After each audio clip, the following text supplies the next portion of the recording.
Sébastien Chorderet, j'ai 31 ans et puis je suis journaliste multimédia au sein de la rédaction de RTS Sport. On travaille sur un projet qui en fait d'aller voir plusieurs joueurs de football pour finalement qu'ils nous décrivent un petit peu leur poste. Donc on va avoir un gardien, un attaquant, un milieu de terrain, un défenseur, avec l'idée finalement de comprendre un petit peu les spécificités de chaque poste sur un terrain de football. Alors aujourd'hui je suis allé voir Florent Delay, ancien gardien au niveau suisse, qui a joué en Liga avec Xamax, Sion, et puis il est aussi maintenant entraîneur des gardiens au Lausanne Sport.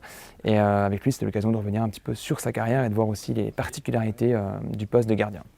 Pour moi, être journaliste, c'est transmettre une information, la raconter, témoigner aussi de ce qu'on voit, faire vivre un événement au public et puis l'expliquer.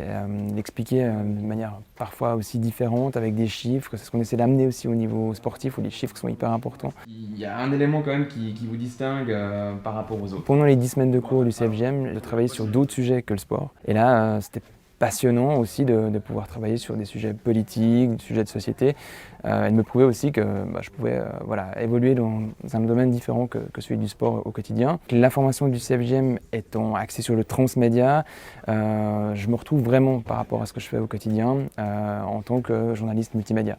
On utilise l'iPhone, on utilise aussi à la fois des fois des sons. Finalement tout ce que j'ai vu au CFGM, j'ai pu l'appliquer quasiment directement dans le quotidien, donc ça c'était positif. Aujourd'hui, on est aussi un peu à la croisée des chemins. C'est intéressant lorsqu'on discute avec des jeunes, ils me disent mais moi je passe 3-4 heures facilement sur YouTube par jour et je m'informe comme ça. Et du coup ça pose de nouveaux défis, de nouveaux challenges. Quels moyens, quelle grammaire utiliser, quel code aussi parce que c'est différent de ce qu'on a l'habitude de faire de manière traditionnelle. Et là je trouve que c'est plutôt enrichissant pour la suite. Et à mon avis il y aura toujours un besoin de s'informer pour les gens, pour la population.